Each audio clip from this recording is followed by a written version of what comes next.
Hey everybody, I'm Amber. And I'm Maddie. And we're Witches Talking Tarot.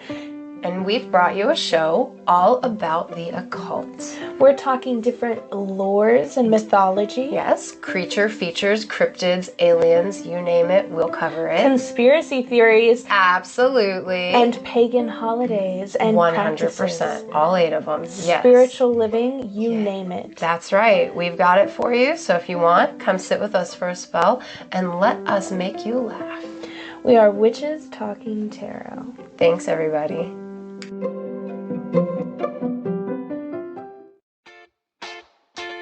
You're only given a little spark of madness. Followed Mr. Carpenter. What he saw couldn't have been a dream. It was too real. But it couldn't have been true either. It was too deliciously frightful. Frank, that's yesterday. Old times are only good when you've had them. Night after night, all alone. Daddy's all pent up. Let's freak. Irrational thought. Everyone in this room is now dumber for having listened to it.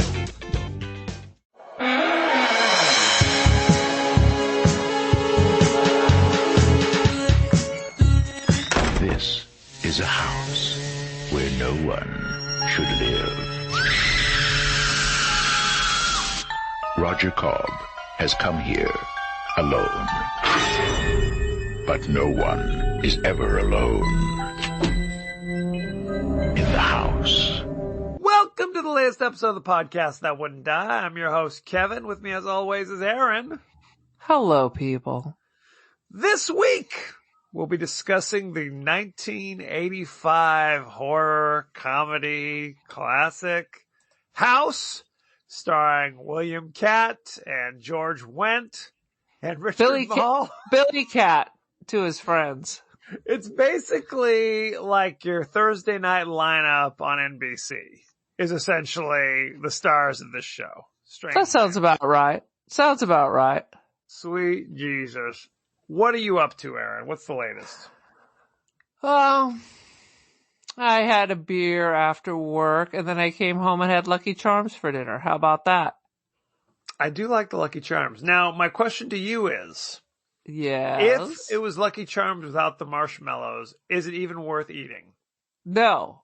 And it's not Lucky Charms, because everything costs 10 times more than it should. And I don't know if you noticed this, but I turned the volume down on my microphone. So I am in fact not eating $7 Lucky Charms, but am in fact eating $3 marshmallow dinosaurs with Is that what almond milk. they call it? So it's not some other racial group? Smart and Final bullshit Cheerios with desiccated marshmallows.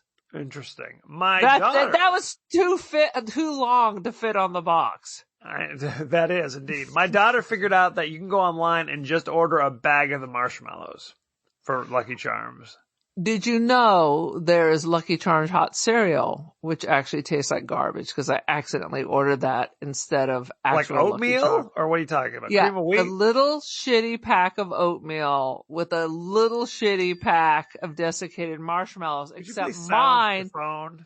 God damn it. But that is your cousin texting me. But mine had a hole poked in it. So instead, it was strangely gummy marshmallows. So how about that? Sounds it was not delicious. Not magically delicious.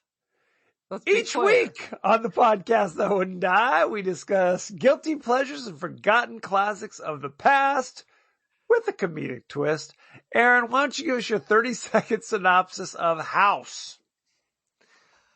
Oh, Jesus Christ. The creatively named House, I might add. A little known fact, it all takes place in a house. Dude schleps over to his dead auntie's house to write his NAM book. It's possessed. And Richard Mulligan does not kill him. Richard Mulligan is not in this movie, first of all. This is an empty nest. So I'm correct. Richard Mulligan did not kill him. Mulligan. I can't remember. The dude, the second bailiff from Night Court. Yes. After like the first one died or walked off. Anyway, It's some Nam revenge thing, but don't you worry, the greatest American hero puts the hammer down and all is right with the world. But I guess his Tia is still dead ski. Everybody else came back to life or from the Twilight Zone. Good Lord. Now, Aaron, this was actually your selection. What in God's name possessed you to choose this one? It was a listener, somebody from my work, Terry Tripp. Blue Duck Animation on TikTok, IG, and YouTube, I guess, if you want to check him out. He put it out there. In fact, we were at a staff meeting today. He's like, Aaron, are you going to do House? I said, yes. He's like, that movie scared the shit out of me when I was 6 years old. I'm like, that'd be about the right age for this. Yeah, that adds up. He's like, the purple monster. I was like, purple monster. It took me like 40 minutes. Then I started thinking, is he thinking I'm doing Monster House or something? And then I remembered Billy Katz, like porn star, ex-wife, whatever. She just plays. She's a soap actress. Anyway, the monster's wearing a purple dress. I never put that together. I thought she was possessed. And then he killed her with a shotgun, but it wasn't her. Spoiler alert. There's a lot of this going on. We're going to talk about this. Yeah. Had you ever seen this before? Never. Had you ever heard of this before? I think I've seen the poster with the severed finger that looked much scarier than the actual severed hand. I remember the commercials for this movie, and it looked like a straight up comedy, if I remember this correctly. Because it has Norm from Cheers, for goodness sake. Yeah. I think they were trying to make it wacky. It can't, right. They could not have tried to make this straight. I mean, there's no way. Well, I had seen it multiple times in the 80s. I believe multiple times. Why? I think this was, again, my standard answer. I think this was like, sleepover night with buddies. We're like, hit the warehouse, the 99-cent video, and then rented this. Or it could have been on HBO or something. That's possible. No. My question is not why did you watch it. My question is why did you watch it multiple times? I believe is what you said. 11-year-old self, much like 6-year-old buddy, not the most discerning of palates at that time, to say the least. No, but I think that there's truth in the fact that at that age, it seemed quite frightening. It seemed quite, I remember the crazy gremlins, goblins, whatever the hell those things are. They look like Sour Patch Kids. Not Sour Patch Kids, Garbage Pail Kids is what they look like. Garbage Pail, yeah. Dragging the little son up the chimney for God knows what reason. I believe they're billed as critters. Coincidence? I would say not. And I remember there were those critters to 11-year-old me seemed a little unsettling. So I think at the time it seemed kind of frightening. You were afraid they were going to break into mom and dad's house and come drag you up the chimney. Absolutely. Watching it now as a 47-year-old man, it is a mess. This movie is it makes it's a combination of things kind of swirled together in no discernible order. They needed to get rid of the whole Vietnam storyline to begin with. That was just ridiculous.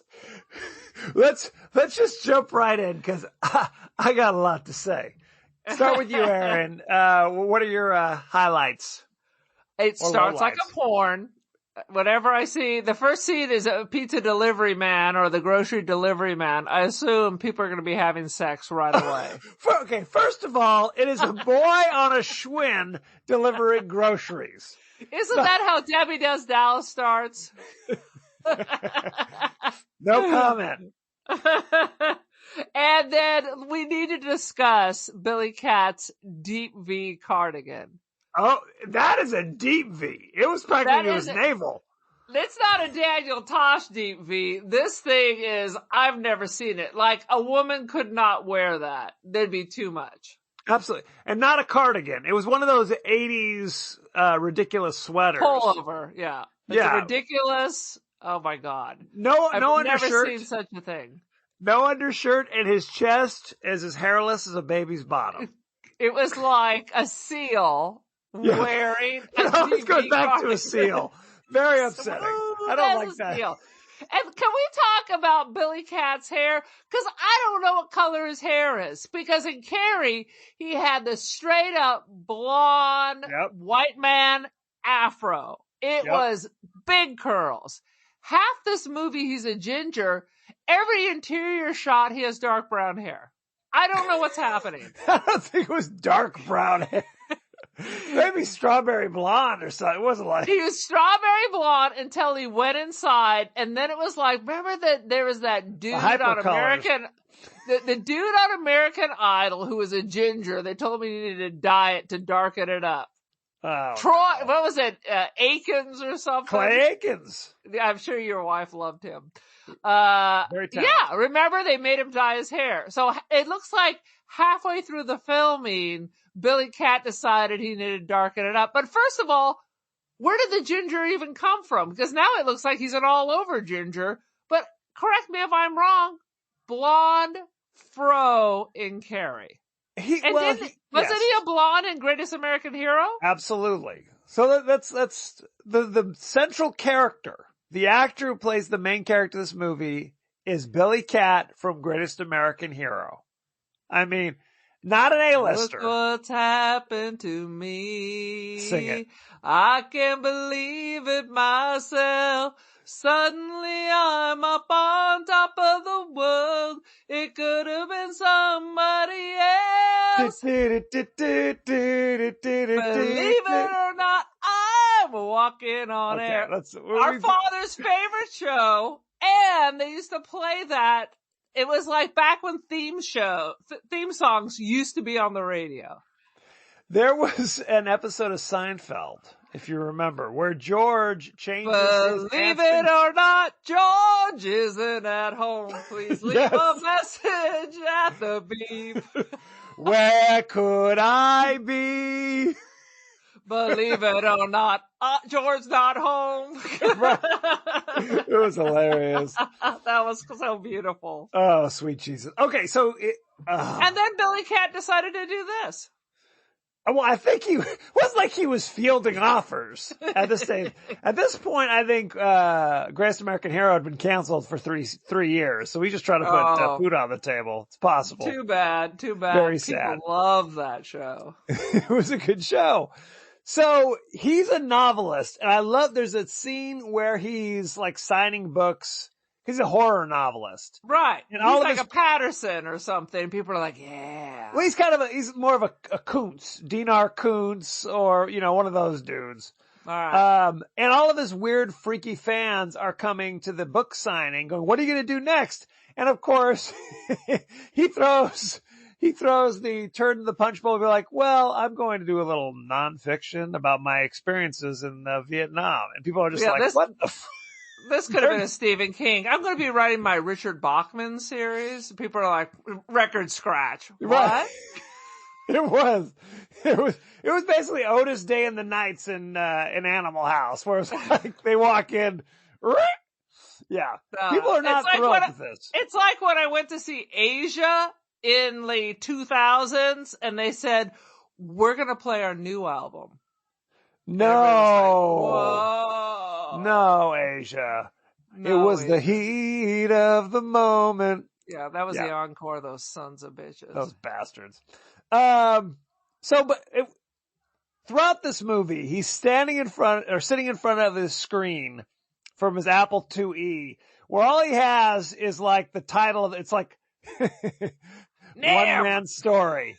One Man Story is the title of the book.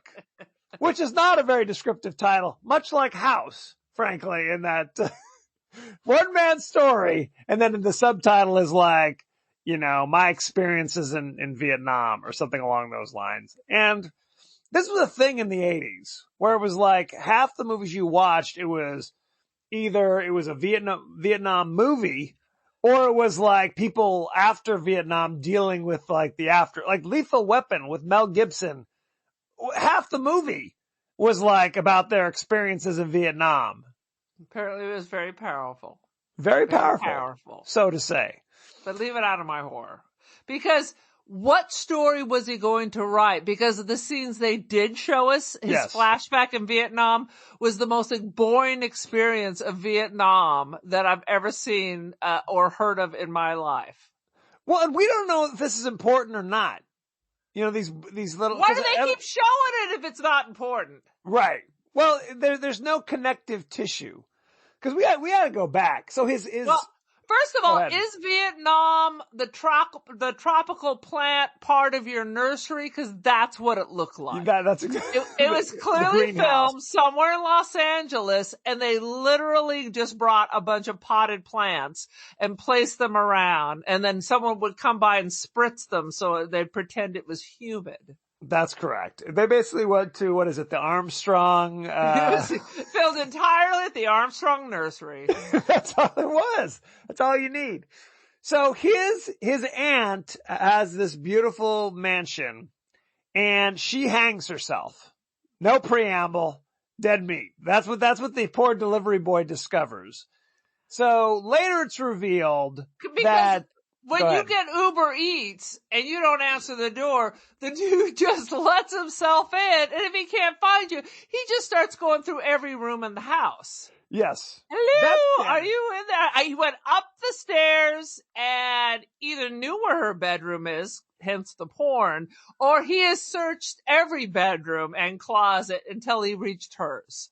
Well, we have to talk about that. People just letting themselves into the house.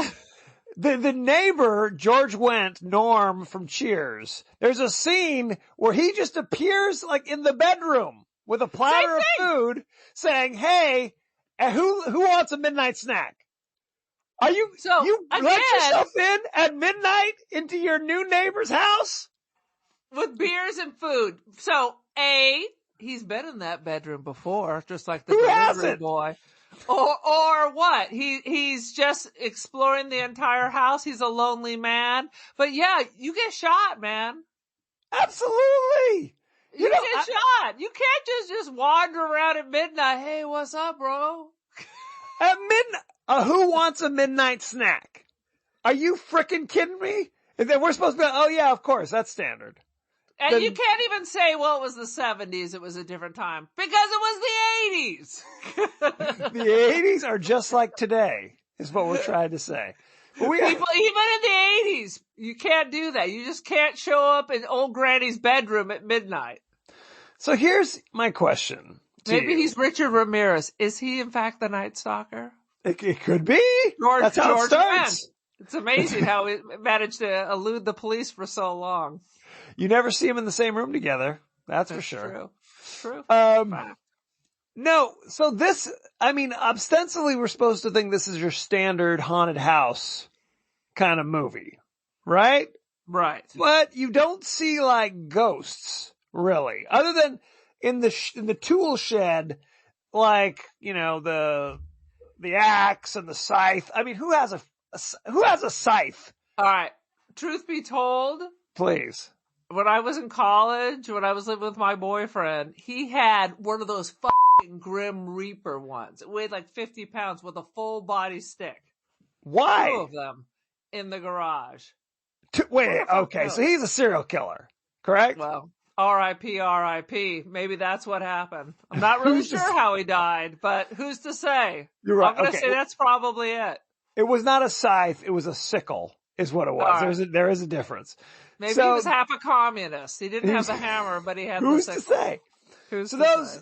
Those things kind of are floating around and chasing him at one point. And and then he locked them in the garage, and they managed to unlock the door, unlock the front door, and hover their way upstairs. Chase them down.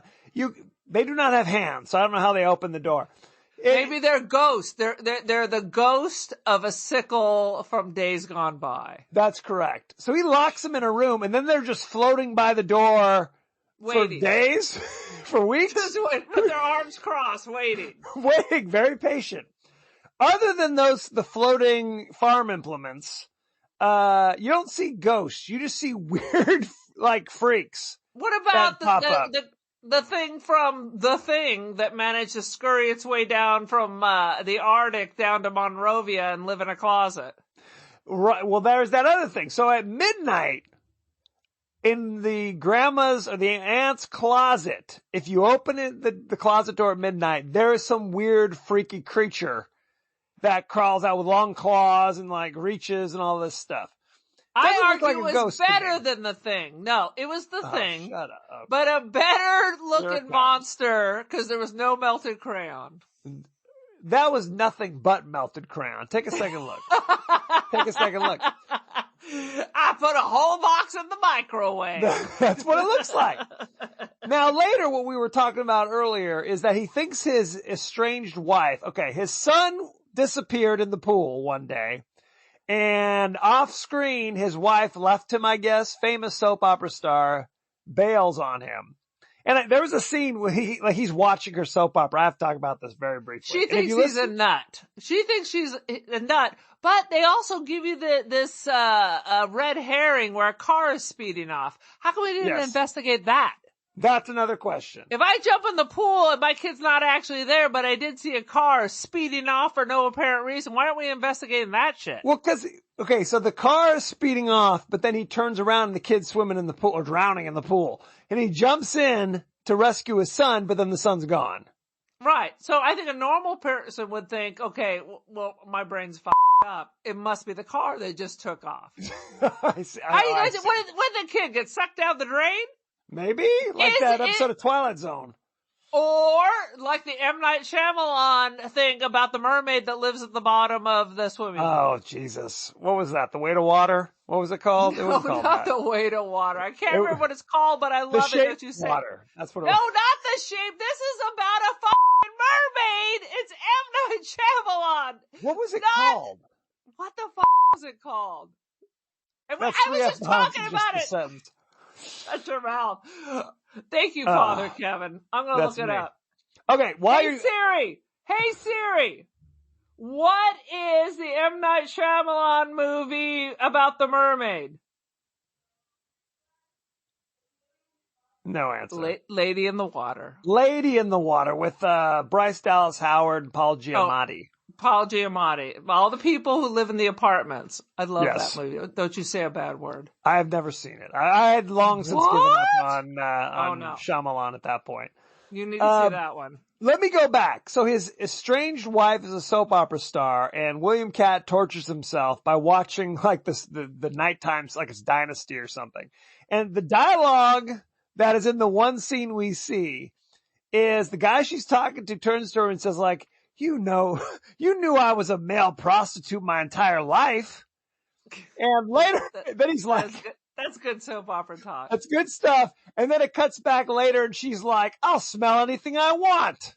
I don't know what the context of this conversation is. It can't be good. That's what I'll say.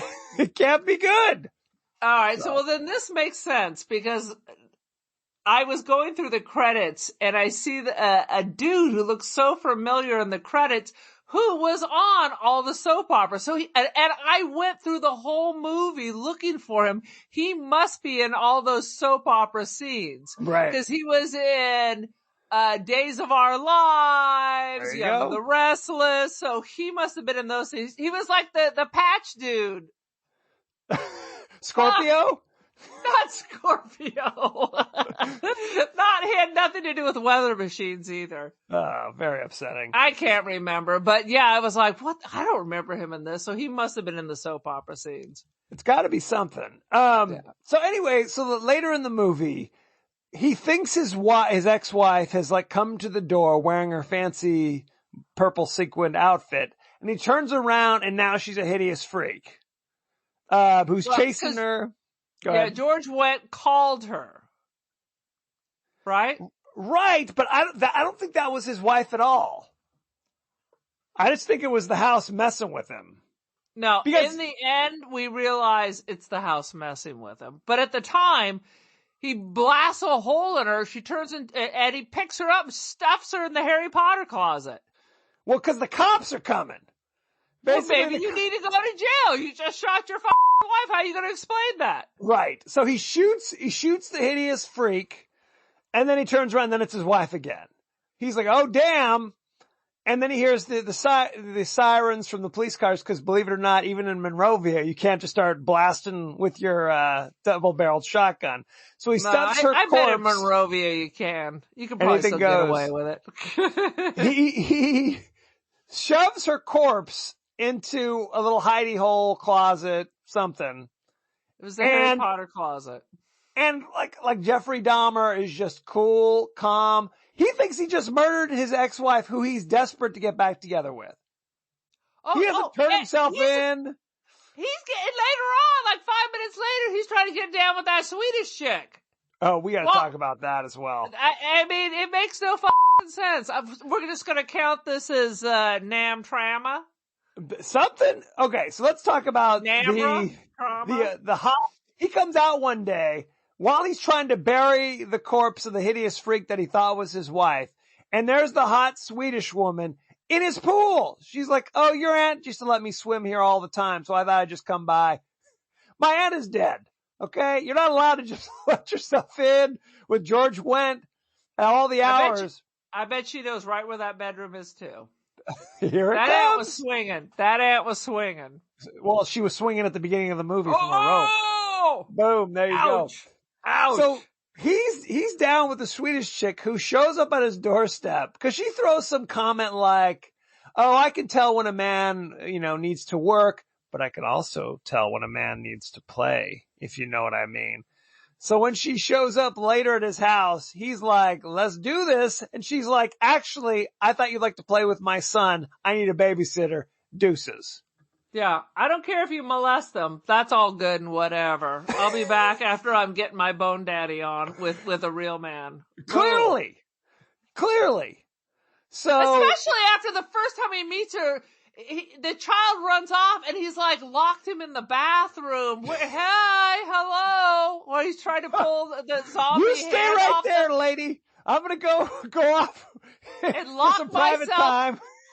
I'm a strange man who's acting strange, and now you've just given me the gift of a child to molest, and now I'm going to lock myself into the downstairs bathroom where you don't know what I'm doing. I'm not going to open the door. The child comes out crying. The child also comes out in Bad Touch Mommy. And this is the best scene in the whole movie, is he actually has to bite the severed hand to get it to release the small child. That's correct. So the hand of the hideous freak that he mercilessly buried in the backyard, chopped it into little pieces, no problem, buried it all over the backyard. Again, there are neighbors. There are neighbors here. In fact, he just kicked the Swedish one out of his pool 5 minutes ago. No problem. And the beauty is, what he's burying, he has the head in one bag, and then everything else in a giant lawn and leaf bag. Yet we then see 900 little tiny holes. So is he just sitting out there like when Dad had to kill the guinea pig? Was just taking Wait a minute. out? I don't remember when Dad had to kill the guinea pig. I don't remember that little episode in our family history. I think it was Mama Marshmallow. The dogs got Mama Marshmallow, and she was like paralyzed, and Dad had to do the mercy thing. I think Dad had to take the day off of work after that. Okay. I have to, the whole paralysis thing just triggered a memory. You know that song by Kenny Rogers, Ruby, Don't Take Your Love to Town? Yes. Ladies and gentlemen, if you've never heard this song, it is a damn classic. Just read the lyrics. If you want to laugh, just read the lyrics. Because it's the worst. Also about Nam. It wasn't me who started that all crazy Asian war, basically. And he's come back from, Kenny, theoretically, has come back from Vietnam, and his legs, and I quote, bent and paralyzed. bent. Well, apparently that's not paralyzed. the only thing bent and paralyzed, because Ruby throws a blanket on him and hits the Uber and is running around town. The song is Ruby, Don't Take Your Love to Town. I am bedridden and paralyzed, and I've heard that door slam 100 times before. She got the itch. Ruby is going into town on a nightly basis and shacking up with who God knows who, basically. Scattering, flashing it to the four seasons. Who knows what's going on with Ruby? Well, on the plus side, she's coming home, I guess. She is coming home. And he says, it won't be long, I've heard them say, until I'm not around. So I'm on my way out. And you just can't keep it together until I'm dead. And at one point, he literally just says, if I could move, I'd get a gun and put her in the ground. Ruby, don't take your love to town. So it's a love song, is what we're trying to say. Then if I were Ruby, he's not getting any more chicken pot pie. His legs are bent and paralyzed, and who knows what else is bent and paralyzed, frankly. I'm guessing that whatever crazy hillbilly town this is, you get someone to bring you a gun if you really need to kill your only caregiver. But he can't move. That's what I'm saying. It didn't say his arms were chopped off. It just says he can't run to the Walmart. He says, if I could move, I'd get a gun and put her in the ground. What are we talking about? A boxing Helena situation? He's a quadriplegic? He's Christopher Reeves saying, God damn it, I would blow your head off if I could. Look, I have not seen the medical report, so it's hard to say the full extent of his injuries, but he ain't doing so well, and Ruby's taking her love to town. It's very So this sad. is what you gotta trick Ruby. Like, Ruby, now next time you go to the Walmart, we're going to need some kitty litter. I want a box of saltines. I need some chaw. I need a 12-gauge shotgun. I need a 12-gauge shotgun. Yep. Some Vicks Vapor Rub. Some ammunition. This is a long shopping list, by the way. Because you gotta like slip it in there. And then some bologna. And some of that good Wonder Bread. Some of that good Wonder Bread. Maybe she just doesn't know.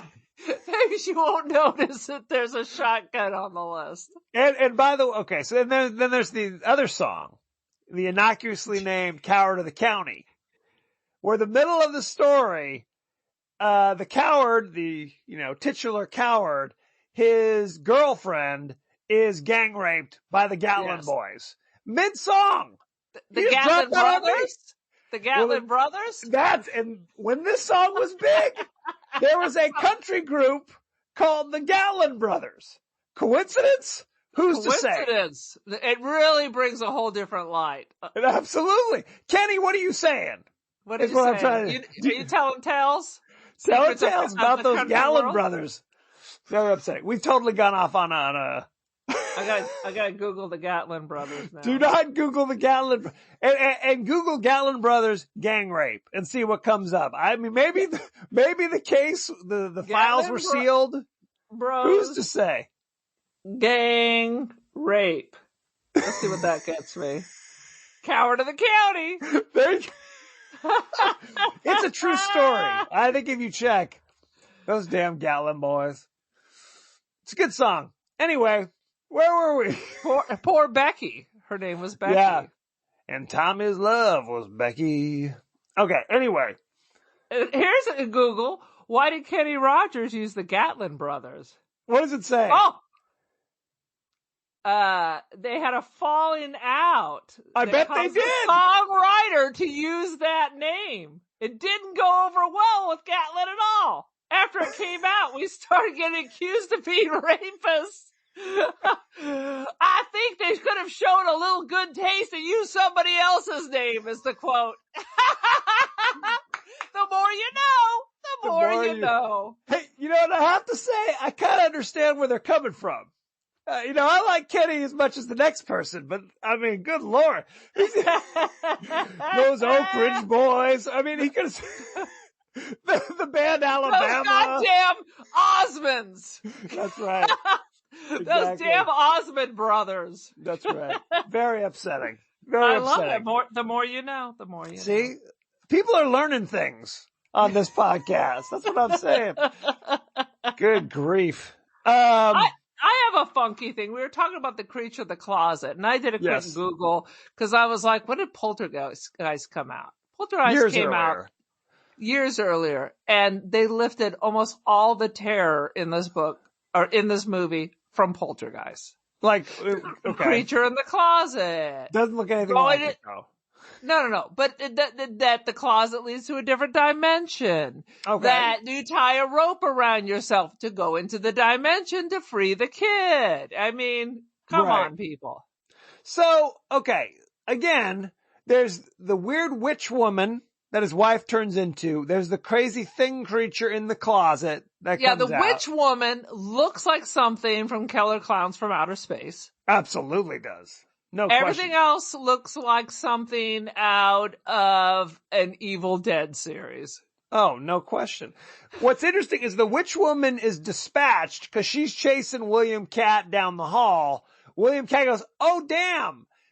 In the den, I left all of those farm implements floating around. All I have to do is time this right. They will come out and, dismember the witch woman, even though theoretically they're on the same side, right? It's this friendly fire. I mean, it makes no sense. And as we find out, all controlled by the same person. Well, that's my question to you, because it seems like this house was jacked up for a while. Later, it's revealed that his buddy in Vietnam that he didn't kill before the Viet Cong kidnapped him is now haunting the house. Why is he haunting his aunt's house? Yes, why isn't it? Because the internet's not good in hell or whatever. Why wouldn't you just go straight to Billy Cat's house and just F with him there? Absolutely. Why do you go through all the trouble of killing the aunt and assuming that then Billy Cat would just show up there? Right. I mean, literally, the beginning of the movie, Billy Cat's talking to a realtor. The realtor's, oh, we'll sell this place. He's like, maybe I'll just stay here instead. What if Billy Cat said, you know what, sell this place? I can use the cash. Don't gizza. I'm going back to my apartment. They stole his kid like a year later, and then what? They're like, well, I guess our kid's gone. I guess our kid's gone. How was that helping dead Vietnam dude? Right.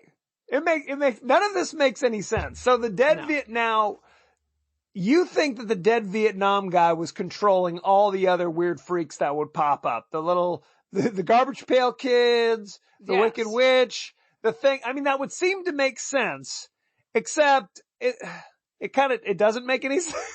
They kidnapped, because then they would portal from this time to Vietnam, and they stole the kid out of the swimming pool. Yes. But they time traveled him and put him into a bamboo cage for a year. In Vietnam world. In Vietnam. Why do you keep pronouncing it like that? In Vietnam world. That's the proper pronunciation. I have no idea.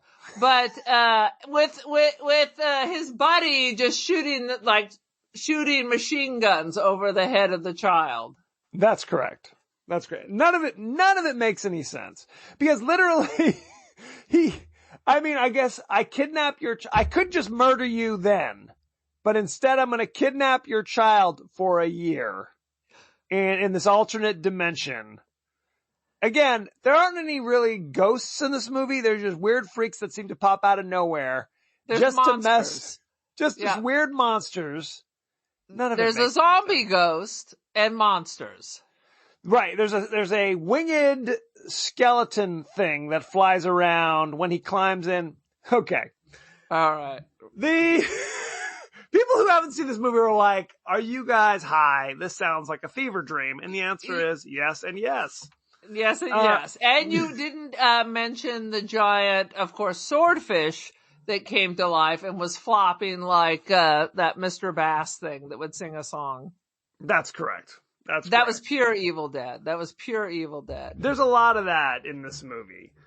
Oh, God help me. So the dead aunt was like an artist. So she had pictures on the wall that kind of reveal things, right? Like there's one painting on the wall where it's like she's standing in front of her closet door with lights beaming out of the closet door. And that kind of gives him the signal of, hey, if I happen to open the closet door at midnight, then this will be then I will see the freak in the closet.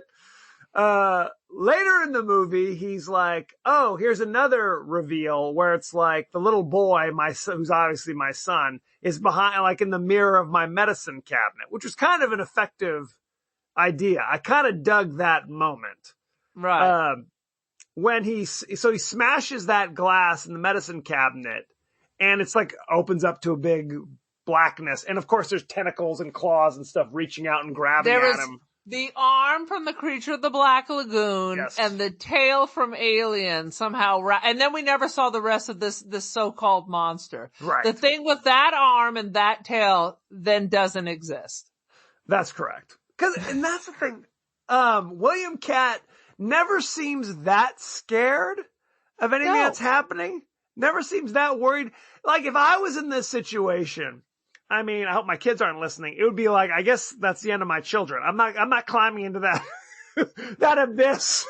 It's another dimension of time and space. You have to be forgiven for that. I forgive myself. There you go. That's you will all carry it no is. guilt on that. No question. And, he like throws a rope down there because we all just have giant rope. Yep. And he's just sliding himself down there, lets the monster just take the gun away. Yes. Because you're just a shotgun. That's all you need when demons from hell come at you. That's it. Well, they basically just snatch it from you. Snatch it from him. Shoot you down. The end. Well, and the demons were effective, though. I did enjoy these demons. I love any of this shitty stop motion animation. Love it. Oh God, it was some Ray Harryhausen shit. Yeah. So, but he's climbing out into space because basically he's like belaying like he's, a mountain climber or something through the opening of the medicine cabinet. But on the other side, it's just blackness, right? Right. Like he's floating in space. So he's slinking down this rope. Of course, he's attacked by the flying demon thing, breaks the rope, and then he just falls into some water down at the bottom. And then, like 5 feet away, the water starts bubbling like there's a creature. I would have been terrified. I would have been flipping out, swimming away as fast as I can. Of course. He does not. He goes, ooh, he dives shall I into investigate? It. Yes. Yeah. Worked out fine for him, I guess, but not my move. That's what I'll say. That's all that good nom training. It's that nom training. You know what? You know who he needed?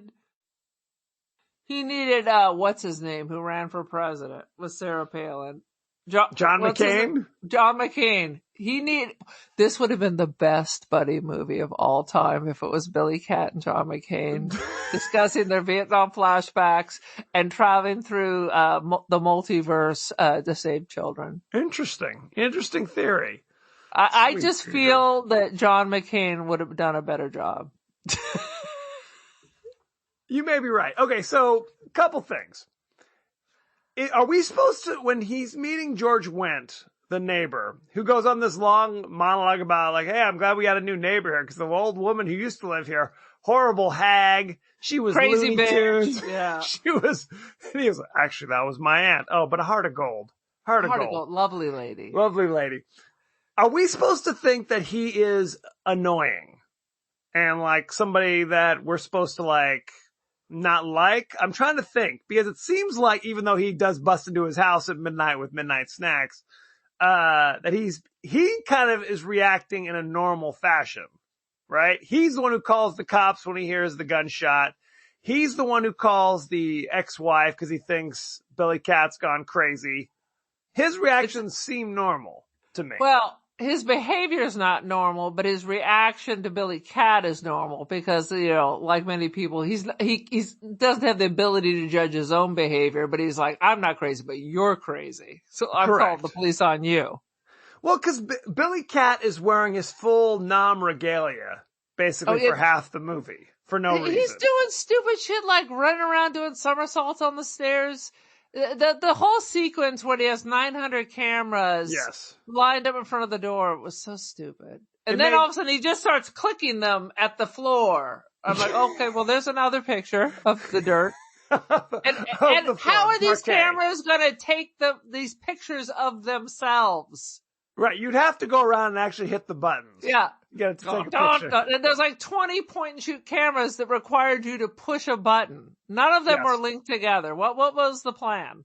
Makes no sense. I laughed about that scene because you're right. He's like, I guess, rehearsing for midnight to roll around. Click, click, click. Click, click, click. And then running through the house, doing barrel rolls and somersaults, runs out of the house, slides across his knees onto the, the walkway. And there's George Wendt on the inside of his in fence. His yard. Again. In his yard, walking his dog, basically. Here's my dog. I'm going to drop a big old deuce right on your lawn. Hope that's cool. Because we're friends, every time we meet George Wendt, he seems to just be a little bit closer to the house, a little bit more on the property. Yep. You wake up and he's in bed with you. What else you got? Any other interesting tidbits? There's a cop. When the cops do come, yes, it's Alan Autry, who I used to have a huge crush on. From In the Heat of the Night. From In the Heat of the Night series. Yeah, but he was also on Grace Under Fire with Brett Butler. I used to love that sitcom. He was the love interest, but then she fell off the wagon hard and he said, screw this. Left the show. The kid star mother pulled him from the show because of her behavior after she fell off the wagon. The kid, yes. I think Alan Autry did the same. And then Alan Autry, I think, was a big friend of our friend Chuck Norris. He went on to be the mayor of Fresno for several years. That is true. So it's interesting. So the two cops that come to the door, you have Alan Autry from In the Heat of the Night. The other cop, Bubba. Bubba, that's right. The other cop was Steve Williams from 21 Jump Street. So they both go on to play cops and other things. Yeah, he looked kind of familiar. Alan Autry used to play professional football. Well, he was also, Steve Williams was also Mr. X on the X-Files. And, this would mean nothing to you, but may mean something to some other people. He was Creighton Duke in Jason Goes to Hell, The Final Friday. So there you go. I don't think I saw that where he played a bounty hunter. So there you go. He usually has a mustache. But not in House, sadly. The interesting thing about this movie, it's literally even the background people are someone famous. Yes. There's a lot of people that you recognize from things. Right. Not people pulling down Academy Awards, but people that were on a bunch of shit. Right. So the grand reveal, like we said, it was his buddy and Nam who's come back to get him. So at the end of the movie, he's being chased through the house by the skeletal buddy, essentially. It looks like one of those like bad Zombie Island zombies. No question. Now, spontaneously at the end, William Cat goes, I'm not afraid of you anymore. You can't hurt me anymore.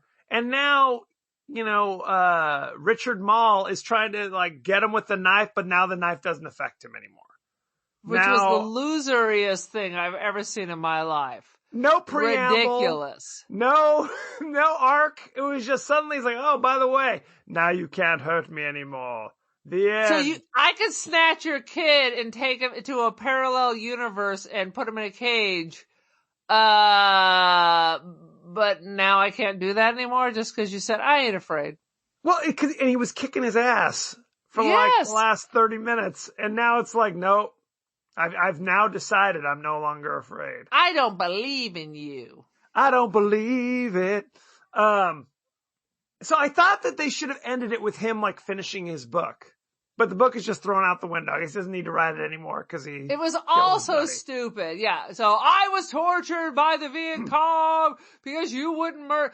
I would have died for you. Well, now you will. But in the show when they were carrying him off, he didn't do anything to try him. Billy Cat's character in Vietnam was just a screw off. So what was this great book he was writing? It's all very ridiculous. Again, his buddy in Nam was a loose cannon and was doing stupid stuff. So he gets shot down by the Viet Cong. Billy Cat goes up to him and he's like, come on, I'll get you out of here. He's like, no, I'm too injured. You gotta kill me. Kill me. Yeah, cut my throat. Yeah, that's what's going to happen is someone's going to walk up as I'm cutting your throat. And now I'm getting court-martialed. That's exactly right. So Billy Cat's like, no can do. I'll go get help. He's 5 feet away. The Viet Cong picks him up. And again, he was just shot. gone. The end. It does nothing. It's a very sad situation. The whole Vietnam thing was ridiculous. It was so ridiculous. It made no sense.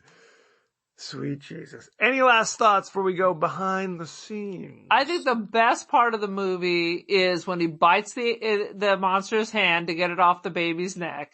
Yep. And the crazy artwork. And this is what's so ridiculous. Oh, she's an artist. There's literally no art supplies anywhere. There's just one crazy picture. Well, it was her masterpiece. Her masterpiece, which was clearly painted this year. Because it shows the kid in the mirror. It wasn't like Nana. Nana had a whole room with 1,000 pictures. There wasn't just one crazy ominous picture of the tool shed. That's in the tool shed / art gallery. And her dead husband was the great fisherman. Besides the swordfish, there were no fishing shit anywhere in the whole house. It made no sense. After he caught the one, there was no point in continuing. After she did the one painting, there was no need to continue. After he caught the one fish, that was it. That's all you need. Walk out on a high, another Costanza. Thank you. And then you walk away on a high note. That's 100% correct. Let's go behind the scenes, shall we? Please. It's difficult to discern, but the monster in the closet is designed to look like the napalmed bodies from Vietnam with bullets for fingers. Did you get any of that? Not at all. Not even a little All I bit. kept thinking was, it looks like the Thing. Very upsetting. Or it looks like a bunch of twigs in a spider web. That's correct. The original screenplay by Fred Decker was a traditional horror film with no humor at all. Good. That would have been better. It was rewritten by Ethan Wiley, who added all the quote-unquote comedy. So he's to blame. Did he also add all the Vietnam? The Vietnam comedy. They the tied it all together. They tied it all, the vomity. The nominy. Whatever. One of the things. Vomiting. This movie has a lot of connections to Friday the 13th. Okay, it was produced. It has a lot of connection to Poltergeist because it's like a big fucking ripoff. The producer, Sean S. Cunningham, was the producer and basically the driving force behind the original Friday the 13th movie. The director, Steve Miner, directed Friday the 13th Part 2 and Part 3. And the soundtrack was by Harry Manfredini, who did the iconic soundtrack to Friday the 13th. So it's basically the same. It's all the same stuff. They should have gone out, thank you, after the Friday the 13th. Leave on the high note, friend. Well, and I just literally today, I was on the internet, and I discovered that Sean S. Cunningham is in the process of rebooting Friday the 13th and House. So get ready. And what was the whole thing with the fake Linda Ronstadt? You're no good. You're no good. I'm like, they thought that was funny. Who's the one that's no good? And then they changed the words of the song. Billy Cat's no good. No, who's the witchy no one, the demon woman that he chopped up. Yes. Why did they use witchy woman? That might have been more interesting. Maybe that was more expensive. Who's to say? I thought it was, and they didn't play it just once. They used it again at the end. I'm like, well, we already recorded it. Let's use it. Manfredini can't keep writing gems. You're telling me. Basically, it was like these were meant to be kind of comedic stingers. You've just been attacked by a witch woman who's just been dismembered by these floating farm implements. I'm going to keep saying farm implements. And now let's throw some Ronstadt in there. Some stone ponies, perhaps. In Hong Kong, This movie was not called House, because House is obviously a lousy title.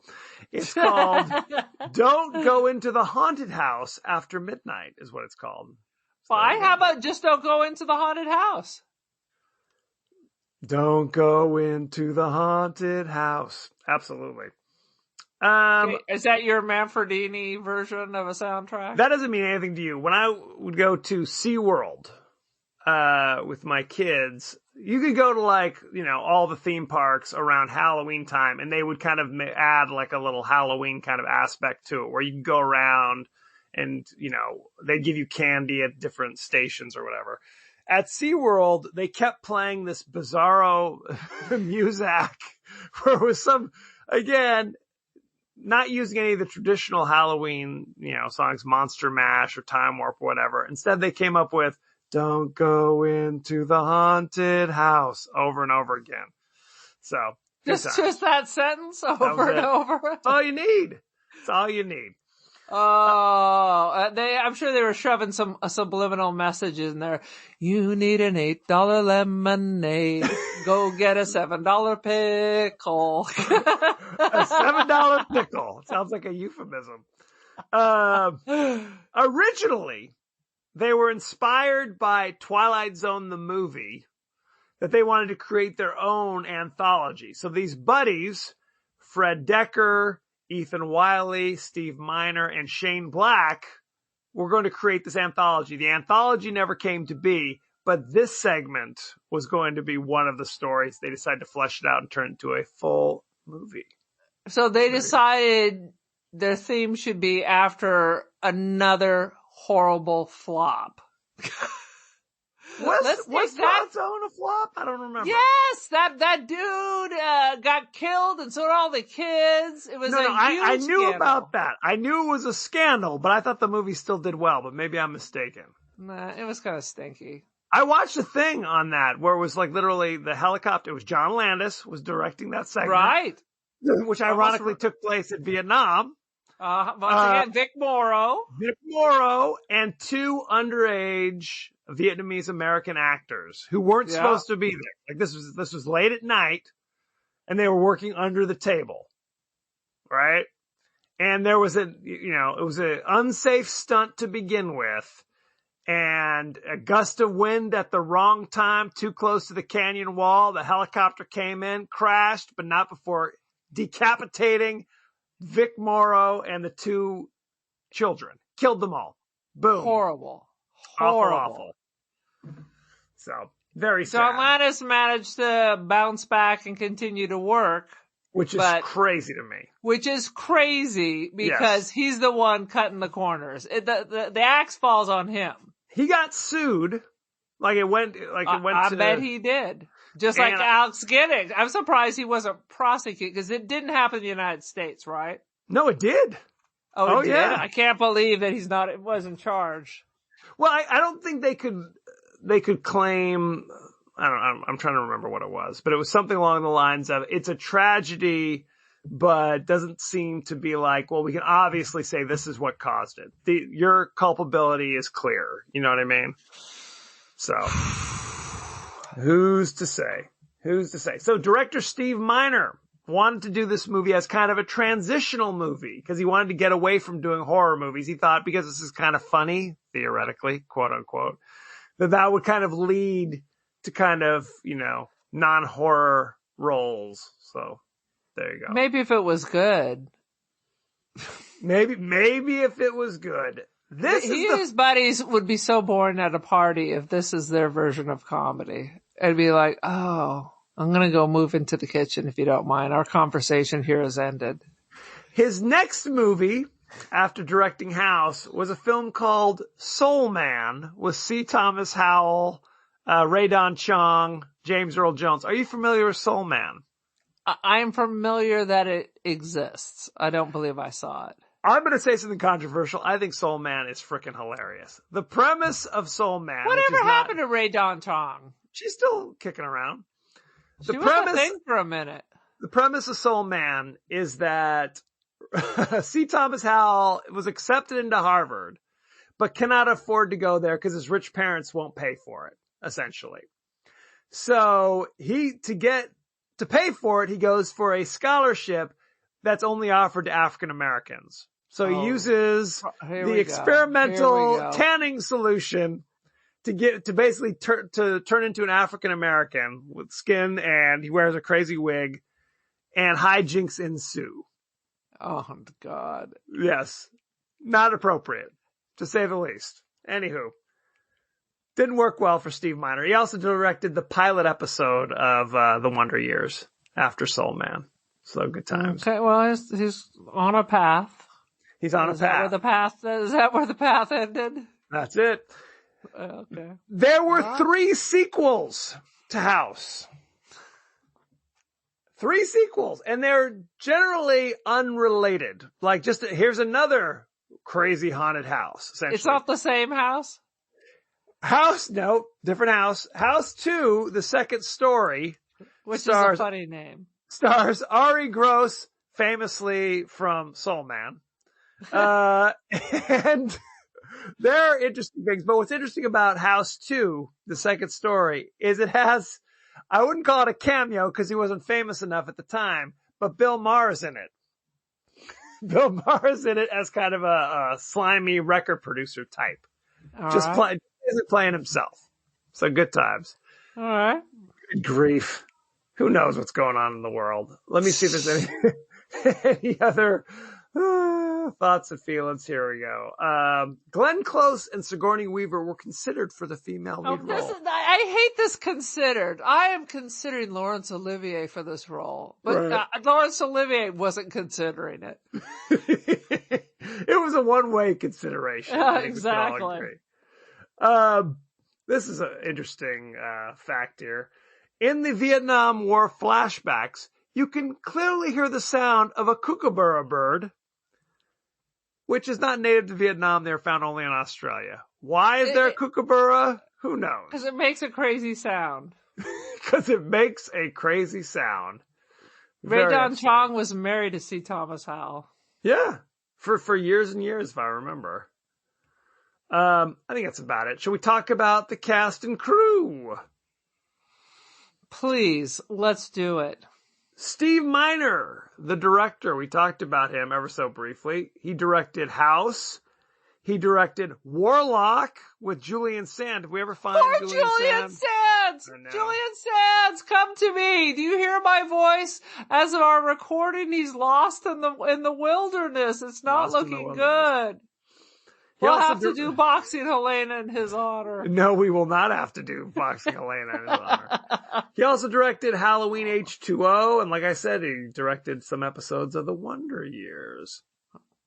Fred Decker, who wrote the original screenplay. You know him because he wrote and directed The Monster Squad. Wrote and directed Night of the Creeps. Boom shakalaka. Boom. Boom. RoboCop 3, which is not the good RoboCop, and The Predator, directed by Shane Black. Is that about what's his name from? It's about Michael Jackson. Yeah, it's about Michael Jackson. Sweet Lord. Okay, let's talk about the cast, shall we? William Catt played Roger Cobb, the author. He was in Greatest The American Man Hero from Earth in 2007. He was in Carrie. He was in House. And from 1981 to 1986, my bad, it was still on the air, evidently. The Greatest American Hero. I hope he saved well. George Wendt played Harold Gordon, the nosy neighbor. You know him from Cheers. He was in Fletch. He was in Forever Young with Mel Gibson. Forever Young. Oh, he's in Spice World. He was. Richard Mole played Big Ben, the dude, his buddy from Vietnam who he left alive, I guess. You know him from House. He was in Scary Movie 2. He was in But I'm a Cheerleader. He was in Jingle All the Way. We're not even mentioning he was Bull, the incredibly huge bailiff on Night Court, which was that's the only place show. I remember him. Absolutely. He was not the better He replaced the other dude. No. Other way? This is the way it worked. When the show first started, there was 2 bailiffs. There was Bull, tall dude. Then there was a little old lady, whose name... I remember the African-American dude. African-American dude was the court clerk, but not the original court clerk. Oh. There you go. Now, when the old woman died, then Marsha Warfield joined the cast as a African-American female bailiff. So there you go. All right. Harry Anderson. You had John Larroquette, Marky Post. It's an all-star cast. I used to love John Larroquette. Kay Lenz played Sandy Sinclair, the estranged soap opera actress. Most famous for being married to David Cassidy. She was married to David Cassidy for 6 years in the late 70s, early 80s. She used to get death threats from his fans, wanting her to die. Oh, that's upsetting. Yes, he was very popular at a time. She was in a ton of stuff. I mean, she was basically like on every TV show of the 80s, of the 70s. She was in House. She was in Breezy in 1973, directed by Clint Eastwood. She was in The Midnight Caller from 1988 to 1991. She was on Reasonable Doubt with Mark Harmon and Marlee Matlin. She was on that show from 91 to 93. If it was on TV in the 80s, Kay Lenz was there. Absolutely. Then there was the sassy Swedish neighbor. Mary Staven played Tanya. She's so you know her from A View to a Kill. She was a Bond girl not once but twice, playing 2 totally different roles, but never the main Bond girl, just the hot chick in the background. So in other words, just a girl in a Bond movie. That is correct. She was in House. She was in Octopussy, and her role was called Octopussy Girl. So she was just one of the chicks in the background, evidently. Oh my God, I never got over that name. It was such a problematic name. It's very difficult to understand why there would have been called a movie called Octopussy. But there was. And I love it. If you haven't seen Octopussy lately, check it out. It is Roger Moore. I'm not sure I ever saw it. Well, first of all, it's Roger Moore. Roger Moore, if you see View to a Kill or Octopussy, he is like 56 years old, shacking up with girls who are literally old enough to be his granddaughters. Literally, that's how the age we're talking about here. And that's why he finally quit. He felt bad. He felt it was uncomfortable being in these situations where people would be like, oh, my grandmother loved you on The Saint or whatever, The Prisoner, whatever the hell show he was on. He was on The Saint, not The Prisoner. That was McGowan. Yep. She was also in Barking Mad in 2021, so more recently. What was the Sean Connery movie with, God, he was like 106, but he had a good wig, but his co-star was what's-her-name, the one who her husband, Douglas, claims got mouth cancer for going down on her. Yes, you're talking about Catherine Zeta-Jones. Catherine Zeta-Jones. Entrapment. And I'm like, they're going to get together. He's like 70 years old. He is 70. She was young. She was early. He was 70, and they were like creep crawling around each other. I'm like, is this happening? Yes, absolutely. Entrapment he was still is what looking the cops good. do. Oh well, I mean, look. All you had to do was pop a new little wig on Sean Connery, and he carried that through. Here's the thing. Sean Connery wore a wig literally the entire time he was James Bond. The very first in 1962 in Dr. No, wearing a wig. Yeah. He always wore a wig because he didn't have much hair. He had to have a wig warehouse. The way women may have purses and shoes, he had a wig warehouse. And it looked good. It always looked good. Well, and the other thing about it, since we're talking about this, Sean Connery in the 70s, the last time he played James Bond, was literally younger than me now, but looked 65 years old. Skin like fine Corinthian leather. I don't know what it was. Hard living. Hard It was living. hard living. It's the whiskey and smokies and slapping around the ladies. Keeps you strong. Age you early, but then you just freeze at 47 and then you never get any older. Right. But Well, you remain virile. You look 45 when you're 30. And by the time you're 45, you look 60, and then you just kind of stay there for a few years. Just kind of coast that 60 slide. Pretty much. Let's talk about the ratings, shall we? Shall we? House, currently 62% on the tomato meter. Do you know what the audience gave it? 47. Oh, sweet you. 46! Oh! Boom! Look at that. Time for Vegas. No question. Let's look at, there's one top critic who discussed this. Is it a top critic who actually is a top critic, or a top critic because he's got a lot of TikTokers? This is Janet Maslin of the New York Times, who we've heard of. She real. She says, scares are not its strong suit, but it has a trim, bright look and better performances than might be expected. So that's kind of a positive review. I thought this is what I goddamn hate. Yep. Just say the movie stinks. The movie stinks. It's irredeemable. I hate this, that all these reviewers we say, oh, well, that wasn't their strong suit, but the furnishings are lovely. And so what is your rating, damn it? I am going to give it 1 out of 5 ambience, because I want to be knocked out cold before I see this again. It's boring.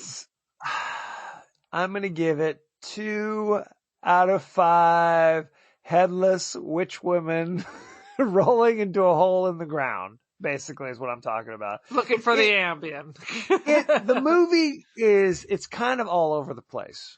It doesn't have like a real through line. It's like they try to shoehorn the Vietnam story as a way of explaining the weirdness, but it doesn't really make any sense. None of it makes any sense.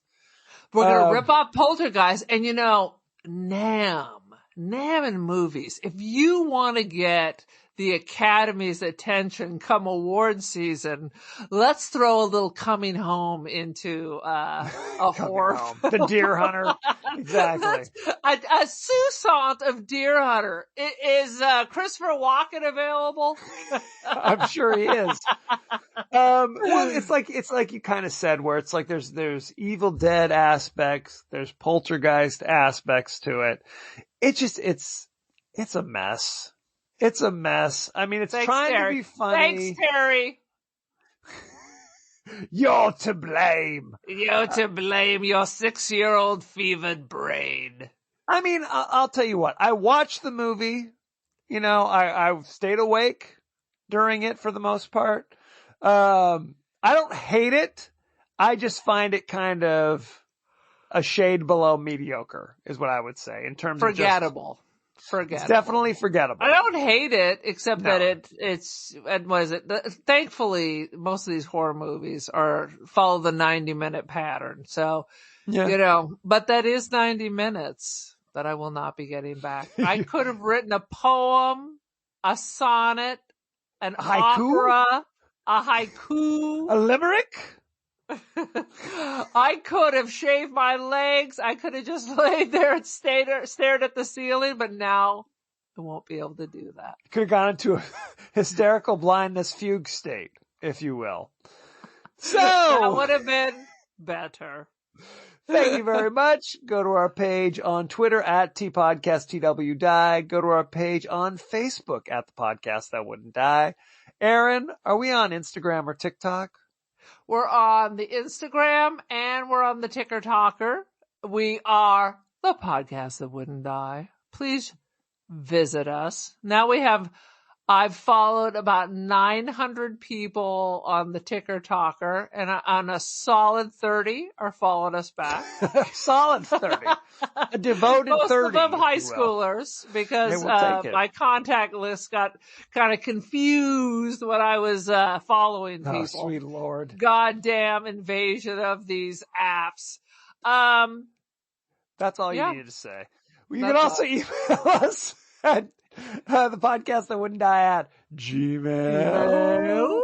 We are on Apple Podcasts. We're on Spotify, anywhere the finer podcasts are available. So don't forget to like, share, rate, and review. Won't you? Won't you please? Aaron, are you on social media? I have much media. I am on the Instagram. I am the Cult of Aaron. Join the cult. I am also Don't Feed the Pigeons. I guess I'm on the Twitsker, but Elon Musk is making me sour. I no longer desire a Tesla. I used to kind of find them interesting in space age, and now I have kind of a sour taste. I have artwork that's available on, what is it? First Dibs and Artsy, Aaron Doherty, Polaroid photography. Beautiful. Won't you help yourself? Send me some Help money. yourself. Exactly. Do yourself a favor. You can just PayPal me some money and I'll send you something. How about that? There you go. Let's It'll start be a grab about bag. $500. A grab bag. A mystery box, if you will. I since I've been doing the TikTok and try to share a picture of Kevin each time, I do now have quite a collection that I have to have a separate box because I have to have a different picture every time. So maybe you'd like to buy the mystery box of Kevin's pictures. Yes, of just pictures of me. It's a gift that keeps on giving the whole year long, Clark. Yeehaw! Next week, I was going to say next year. Next week, we'll be discussing the American horror classic, The Ring, based upon the original Japanese classic, with Naomi Watts and that dude from Virgin River on Netflix. So you have that to look forward to. Virgin River is such a piece of shit. I thought it was going to be about Humboldt, but Virgin River is for all the ladies out there who love the Hallmark. Yes, it is. Becky loves it. I'm sure our Aunt Vicky and all her When seeds. calls the heart. Exactly. No question. Oh, Jesus Christ. So you can watch it like we'll be watching it on Amazon Prime. However, you will have to fork over $2.99. So you might want to go to your local library, swap meet. Hoopla. Do you have something. Hoopla? What's the other Canopy. app at the libraries? Canopy. Why not? When I was poor, back in the 90s, we would totally just go to the library to rent movies. Why not? You used to be able to check out CDs. I would check out Absolutely. CDs and then burn them at home. That's against the rules, by the way. That's a federal crime. Is that wrong? Is that like photocopying a book? A little bit.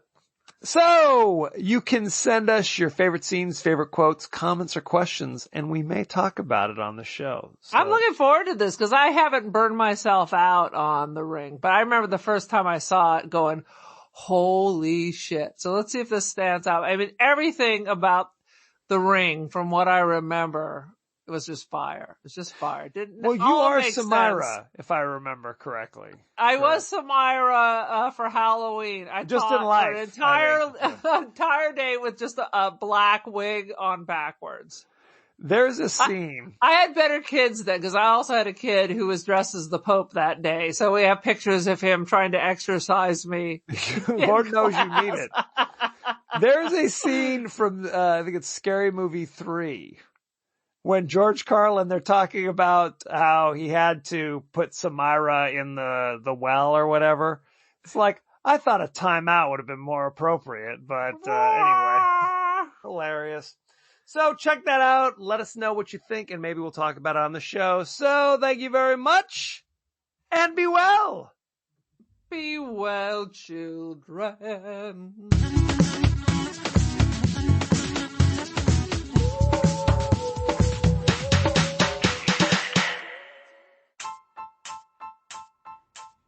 Welcome Welcome to the podcast that wouldn't die. I'm your host, Kevin. With me, as always, is Aaron. What up, what up? Each week, we'll explore the classics of the horror and sci-fi genre with a little comedic twist. We will ask those important questions like, why don't they get out of the haunted house the first time they see the ghost or the demon? Why do people feel like, hey, there's been a spooky disappearance, but I'm going to investigate myself, even though I have no investigative background? Or, why didn't I realize I was dead the whole time? These important questions and many others we will get to the bottom of. So check us out each week at the podcast that wouldn't die. Be there or be square.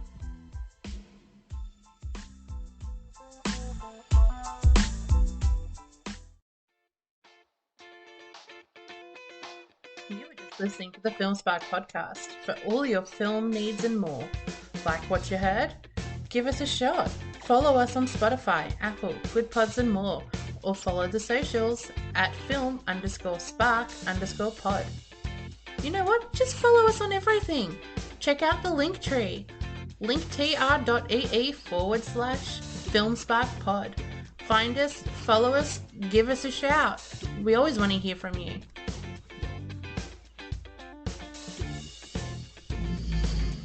You're still here? It's over.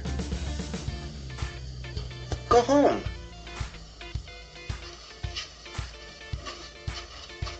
Go.